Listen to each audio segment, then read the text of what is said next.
Vous écoutez le journal du télétravail, le podcast du magazine Management. Aujourd'hui, nous allons parler déconfinement et retour à la normale ou poursuite du télétravail. C'est parti. C'est le journal du télétravail.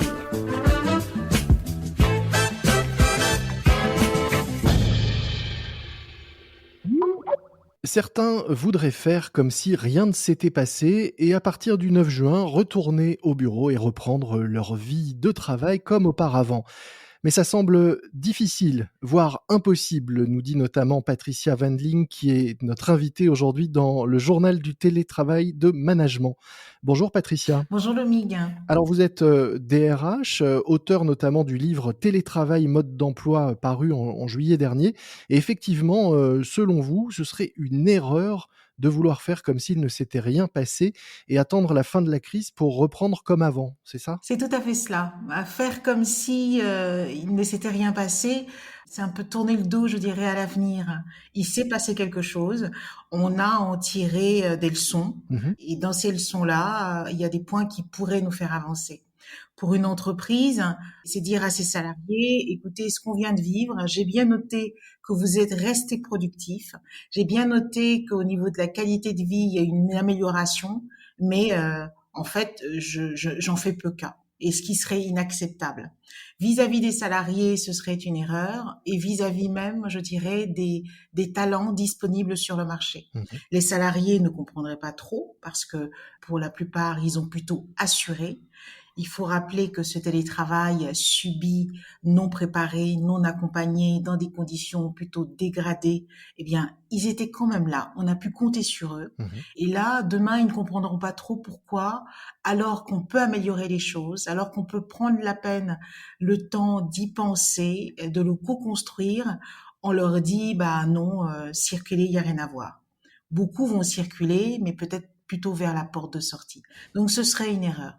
Et vis-à-vis, je dirais, des talents disponibles sur le marché, eh bien, aujourd'hui, on voit bien que le mot télétravail comme critère de recherche, eh bien, commence à être de plus en plus utilisé. Mmh. Donc, demain, on pourra attirer, on pourra fidéliser parce qu'on permet ce mode de travail. Donc, c'est vraiment très important.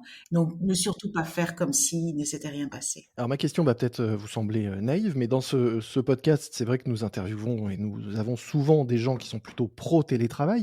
Est-ce que vous avez l'impression, puisque c'est un risque selon vous de faire comme s'il ne s'était rien passé, que beaucoup d'employeurs, de patrons, ont quand même envie ou en tout cas attendent cette date du 9 juin pour vraiment revenir à la situation qu'on avait connue en mars l'année dernière? C'est toujours difficile de généraliser. Mmh. Il y en a qui ont compris un certain nombre de choses, il y en a qui sont déjà en route, qui initient, mettent en place certaines modalités de ce télétravail, et il y en a d'autres qui ne le font pas. La semaine dernière encore, je discutais avec une DRH qui souhaitait qu'on échange pour convaincre sa direction générale de ne surtout pas clore le sujet. Mmh. Et quand on creuse, parce qu'il faut toujours essayer de comprendre ce que ça cache derrière, enfin, ce qu'il y a derrière comme véritable raison, ben, on en revenait à quelque chose dont on a pu voir, c'est le manque de confiance.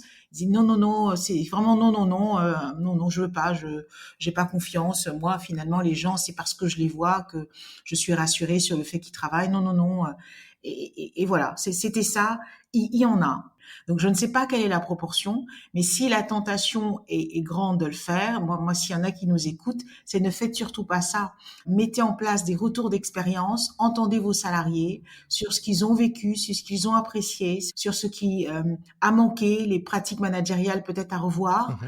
Faites-leur bien comprendre que ce qu'on a vécu pendant ce confinement, pendant ces confinements successifs, ce n'était pas tout à fait le télétravail pour diverses raisons. Même vous, chef d'entreprise, il faut que vous l'ayez en tête. Et pensez aussi à quelque chose que j'aime rappeler, c'est que le télétravail, c'est un peu comme un pharmacon. Mmh. C'est tout simplement un mot ancien grec qui signifie à la fois le remède et le poison. Quand c'est mal dosé, ça devient un poison. Et quand c'est bien dosé, eh ben, c'est utile, ça soigne. Mmh. Donc, la notion de juste équilibre, de dose est importante. Donc, discutez avec vos salariés, avec vos partenaires sociaux, qu'on comprenne qu'il y a à apprendre un nouveau mode de travail. Et donc, qui dit apprentissage, dit un certain rythme plutôt lent. Donc, commençons petitement, peut-être un jour, peut-être un jour et demi, peut-être même une demi-journée. On oublie qu'on peut commencer à faire du télétravail à partir d'une demi-journée. Eh bien, allons-y progressivement, apprenons, faisons des pauses, des bilans, des ajustements et augmentons le rythme si on voit qu'on maîtrise suffisamment les choses. Mais de ne surtout pas faire comme si il ne s'était rien passé, ou alors de dire, ce qui s'est passé, je ne veux surtout plus entendre parler de ça.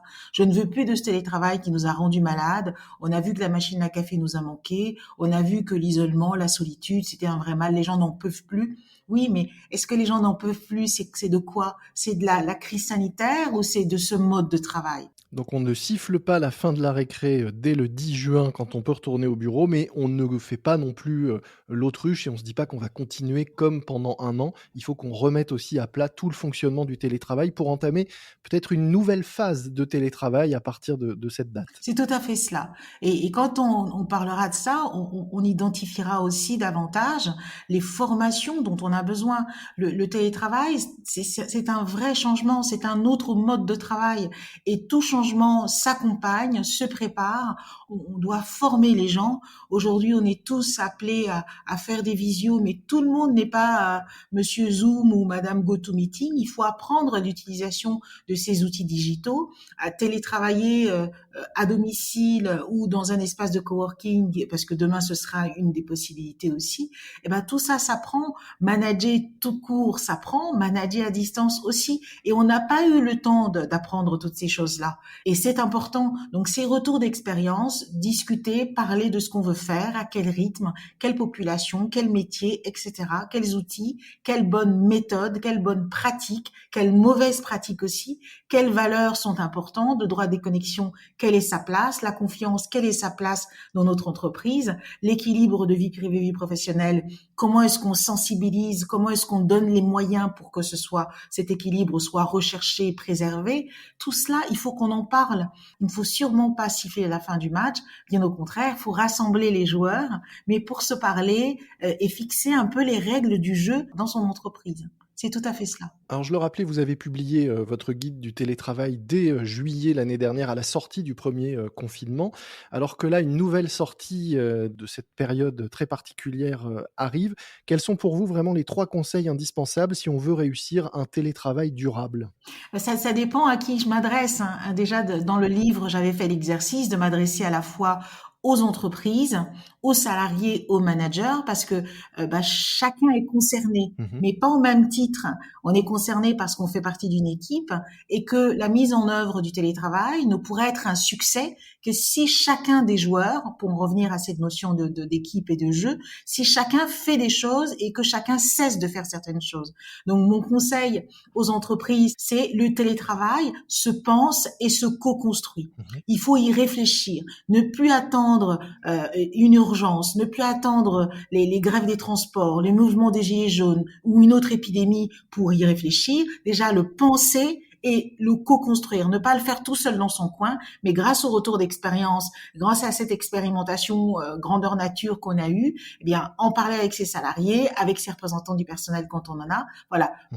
Aux salariés, je dirais déjà, bien faites le point sur cette expérience, ce que vous avez aimé, ce que vous avez moins aimé, qu'est-ce qui vous a manqué, quelles sont les formations dont vous auriez eu besoin, quel est le rythme qui vous sied. Commencez donc par faire cette auto-évaluation. Mmh. Et du côté du manager, moi je dirais, trop souvent encore chez nous, on promeut des gens, des salariés qui travaillent bien, managers, sans les accompagner. C'était déjà un travers hier quand on était dans les locaux de l'entreprise et on a bien vu que ça nous a joué des tours. Oui. Manager s'apprend, manager à distance aussi s'apprend. Donc, vous avez fait de votre mieux durant cette période alors que vous n'aviez même pas les règles du jeu.